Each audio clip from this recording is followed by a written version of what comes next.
Foi um domingo para matar a saudade. Saudade de balançar as redes, o que não acontecia há 3 rodadas.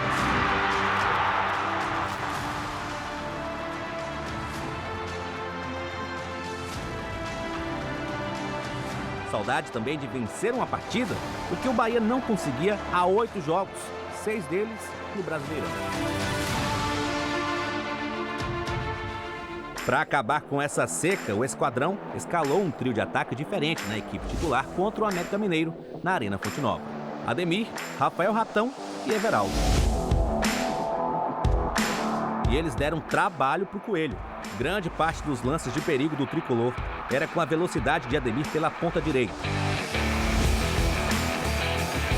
E Everaldo foi quem acabou com o jejum de gols do Bahia, depois de uma jogada desconcertante de Camilo Cândido, com direito à caneta. Ele cruzou o rasteiro e o 9 do Esquadrão pegou de primeira para abrir o placar. Everaldo bem que poderia ter ampliado o placar ainda no primeiro tempo. Vários cruzamentos acharam o atacante no meio da área. Faltou caprichar. O América, que começou o jogo na lanterna do campeonato, pouco chegou ao ataque, mas voltou do intervalo empolgado. No começo do segundo tempo, Benítez cobrou falta e Mastriani, livre, cabeceou para empatar.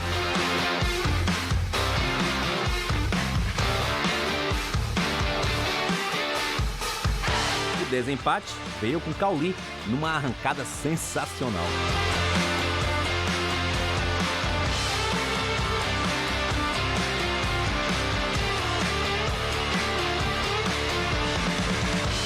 E o jogo ficou ainda mais favorável para o Bahia quando o América teve o zagueiro Burgos expulso com 2 cartões amarelos. Com um a mais em campo, o Esquadrão encurralou o Coelho. O terceiro gol saiu de um passe de Cauli para Rafael Ratão. A arbitragem chegou a marcar impedimento, mas o VAR validou o gol.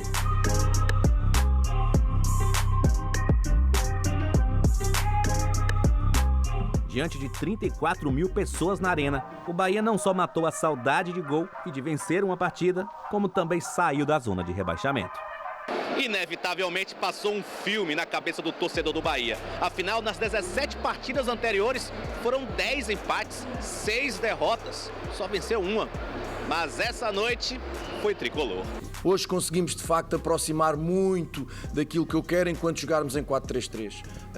Pudemos ser melhores que o América, conseguimos ser melhores que o América. Muito bom jogo da minha equipa, na linha de muitos outros que fizeram aqui em casa.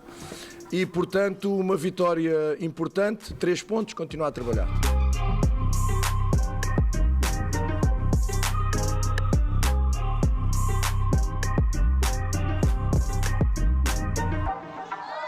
Meus amigos, eu só queria colocar uma coisa aqui muito clara. Renato Paiva poderia hoje estar tranquilamente ouvindo uma chuva de elogios. Pô, o Bahia jogou bem, o Bahia dominou, o Bahia teve um confronto direto ali de 6 pontos. Estreia dos reforços, todo mundo jogou bem. Só que ele tomou o protagonismo todo na coletiva. O que a gente poderia estar dedicando um programa inteiro a falar bem, a gente está tendo que dividir a atenção com a coletiva. Com as bobagens que ele falou. É bastante... Tá acumulado, pô. Complexo. 8 jogos querendo desabafar, sabe? Aí. Exatamente, mas vamos tentar dar uma colher de chá, vamos falar de campo e bola rapidinho.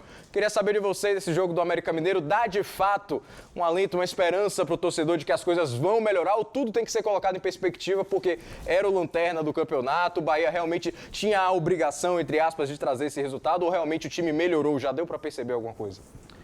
Assim, ó, antes de até de Caio falar de campo e tático, que Caio é comentarista, eu vou dizer o seguinte.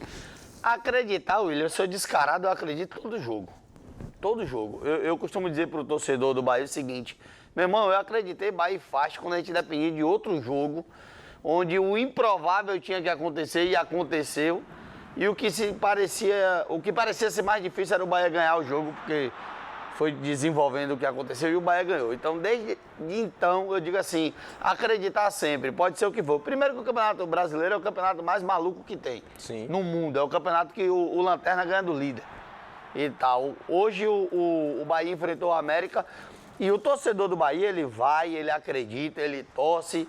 Só que ele vai com o freio de mão puxado, dizendo assim, rapaz, eu tô acreditando, mas do jeito que o Bahia é capaz de chegar lá e aprontar alguma. E é o balde de água fria ali inicial no torcedor, o gol de empate. Tipo assim, pô, será que hoje de novo vai acontecer tudo de novo? Tipo o jogo do Goiás, que a gente jogou melhor, papapá, e empatou o jogo. Será que o Bahia vai ficar nessa draga aí? Fora isso, tipo, eu acredito sempre, eu acho que o Bahia pode surpreender ainda mais no campeonato. O elenco não é ruim, o time não é ruim. E bora ver se é Paiva ou se não é Paiva, já que ele disse que se eu falo de reforços e de DM praticamente zerado, então o problema não é ele, né? Veja, assim, algumas coisas interessantes para destacar no jogo, por exemplo, o posicionamento de Ratão.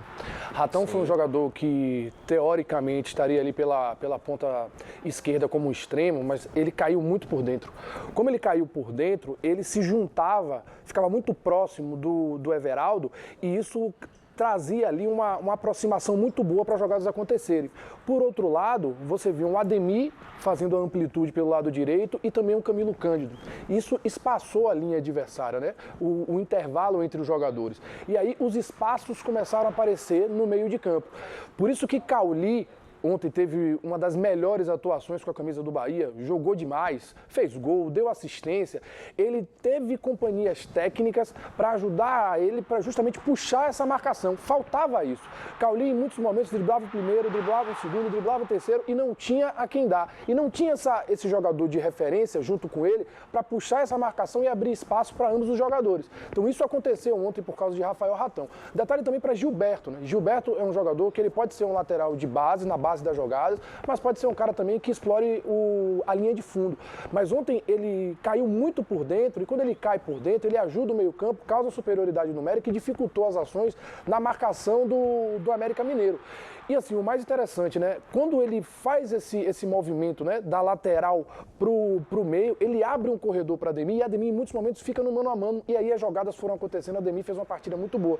Ademir que está começando a ter confiança, está começando a desempenhar o seu melhor futebol justamente por ter tido uma sequência. Ademir é um jogador que logo quando ele chegou, nós inclusive tentávamos entender como esse Ademir jogaria num 3-4-3, e em muitos momentos pensaram, inclusive, ele jogar como ala, e pensaram também, no caso de um 3-4-3, ele jogar num 2-1 lá na frente, mas fica claro que a característica de Ademir é um cara que precisa estar na linha de fundo para trazer da ponta para o meio. Talvez você trazer esse cara como ala, ou trazer esse cara como meio de campo por dentro, o futebol dele acaba não aparecendo por característica. Assim, agora, o grande fato é que o América Mineiro ontem é um time que tem muita dificuldade, um time que errou muito, né? Um time que teve que colocar Benítez, né, por questão de lesão. Benítez deu uma qualidade melhor no meio-campo, mas é muito pouco. O próprio Juninho, que inclusive jogou com o Ademir naquela campanha histórica de 2021 do América Mineiro, caiu vertiginosamente no seu futebol. É um time que está com a cartilha do rebaixamento porque não consegue ter respostas interessantes. Então, ontem o Bahia venceu um jogo importantíssimo. Foi melhor. Claro que é um lanterna, mas também pegou o Goiás e não conseguiu jogar. Pegou o Cuiabá num momento muito complicado e não conseguiu, inclusive, desempenhar um bom futebol. O importante é que o Bahia fez o que tinha que fazer contra o último colocado. Venceu, na minha concepção, convenceu, só que tem o seguinte, nas próximas rodadas você tem Atlético Mineiro, um jogo muito difícil, se recuperou ontem, inclusive com um golaço de Hulk, diz Marinho que bate falta igual a Hulk, viu? Vou acreditar nessa. Ele aprendeu comigo. Aprendeu com você. Aí tem o Red Bull Bragantino, que é um time que tem ali uma pressão pós-perda muito intensa. Então, deu 1-0 ontem. Deu 1-0 ontem, tem um nível de crescimento cada vez mais. Juninho Capixaba tá jogando muita bola lá. Inclusive, Pedro Caixinha deu entrevista falando que ele não jogou em terceira zagueira, ele joga aproveitando o corredor a todo momento. E você tem o Botafogo. O Botafogo que é o líder do campeonato. Tudo bem, teve Tiquinho ontem, que é o grande craque da competição, machucado, mas é o líder. Então, o Bahia enfrentou o América Mineiro, mas tem uma sequência árdua. Se não jogar, vai ter dificuldade. Pois é, Baraúna. Antes de falar de campo rapidinho, eu recebi uma mensagem de um cara importantíssimo dentro do contexto do Bahia, que é o Carlos Eduardo, foi presidente do conselho do clube, e isso era 11h36, ele não ouviu nada porque ele estava mandando a mensagem antes. E aí ele disse, que entrevista de M aquela ontem do professor Pardal. Ele falou como se tivesse sido campeão da Libertadores. Um cara que tem os piores números da história do Bahia e quer reclamar porque a imprensa fala mal do trabalho dele. Fala mal porque o trabalho dele é péssimo. Os números mostram isso. E mais, não é só o resultado. O desempenho do time é ridículo. O time teve méritos em vencer o América? Sim, mas a fragilidade do América não é parâmetro para nada. Se puder, leia essa mensagem. Então, Carlos Eduardo, estou lendo. Por respeito a você, sim. Grande advogado, grande torcedor do Bahia. Um cara que foi presidente do Conselho durante 3 anos. Tá? E um cara que, o Júnior sabe, é Bahia, Bahia, Bahia. E essa opinião ele mandou antes. Ele nem ouviu a coletiva que a gente botou aqui. E nem minha resposta. Ele já tinha mandado. Ele estava insatisfeito com o que ele ouviu ontem, na hora do jogo da coletiva. Gente, o que é que a gente queria estar aqui, como você mesmo disse? Falando da estreia do Camilo Cândido, que explorou com técnica e velocidade. Camilo ontem teve uma bola, que eu não lembro quem foi o jogador, ele ganha a primeira, Vitor Hugo dá um carrinho, a bola ainda perereca, ele já chega completando o carrinho de Vitor Hugo, dá uma rasgada que o cara ainda pega o tornozelo dele, mas ele rasgou. Dividiu. É minha. Dividiu? É minha. Rezende me deu um tapa nojento no gol de Cauli. Aquele famoso tapa nojento. Deram a bola nele, de primeiro ele dá aquele tapa nojento. Vai, Cauli. E ele tinha acabado de falhar, digamos assim, Barão, no caso do Rezende. No caso do gol. Porque ele perde... Ele chuta... Ele perde a bola no ataque. Não, ele não pega, ele em cima chuta. da defesa. Sobra, infelizmente, no Mateuzinho. Mateuzinho arranca, ele consegue dar onde, como o Marinho mesmo disse, Bolt. Passada larga. Alcança o cara, varre o cara. Ladeira abaixo, pai. Não e aí tem a falta. Beleza, velho. A gente queria estar falando disso, William. Dessa arrancada de Cauli. Da arrancada de Cauli. Do gol de Ratão. Do gol de Ratão. Das peças que funcionaram e fizeram com que a ideia de jogo que foi construída contra o Palmeiras, essa ideia de um 4-3-3 com o Tassiano, com o Rezende e um Cauli no meio, desse certo. Que bom que deu. Que bom que agora ele tem as peças para fazer esse jogo acontecer. Agora, para a gente falar bem do trabalho dele, precisa ser regular e constante. E aí Caio já deu a senha. Tem aí Atlético, Bragantino, Botafogo e Vasco.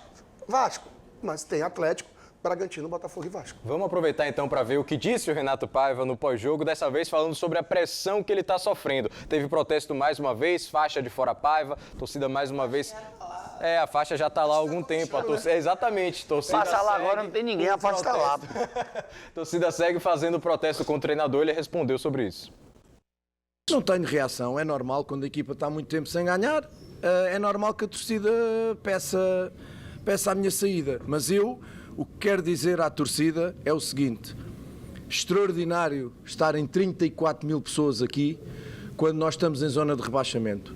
De facto, continuam a surpreender-me, podem continuar a pedir a minha saída, eles e muitos de vocês continuem a pedir a minha saída e a xingar e a assobiar, desde que não o façam aos jogadores. E aí eles têm sido fantásticos. Deixar os jogadores jogar, depois manifestar-se, como eu pedi no intervalo e no fim, mas de facto, estando a equipa com estes resultados não positivos, estando em zona de rebaixamento, olhar para este estádio, vê-lo com esta moldura humana e ainda por cima apoiando a equipa, fantástica. A nossa torcida é absolutamente fantástica.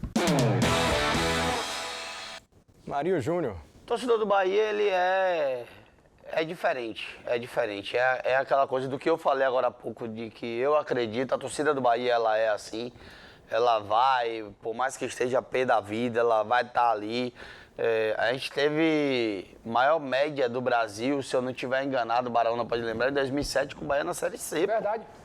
Bahia era Série C. 66 mil pessoas contra o Faz. Era ou contra a Ananindeua. 65 mil pessoas na Fonte Nova. Sempre.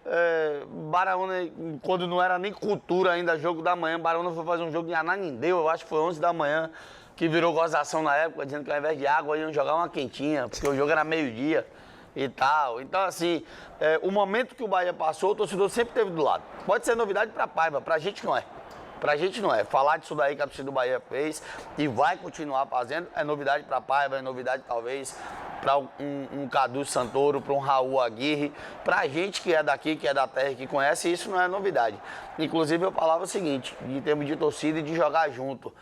Quando o Grupo City viu um Bahia na Série B, falou assim, meu irmão, imagine isso aqui com a gente na Série A e tal. Só que esse Grupo City ainda não chegou. Bora ver quando é que vai ter essa virada de chave, porque eu ainda acho que vai ter.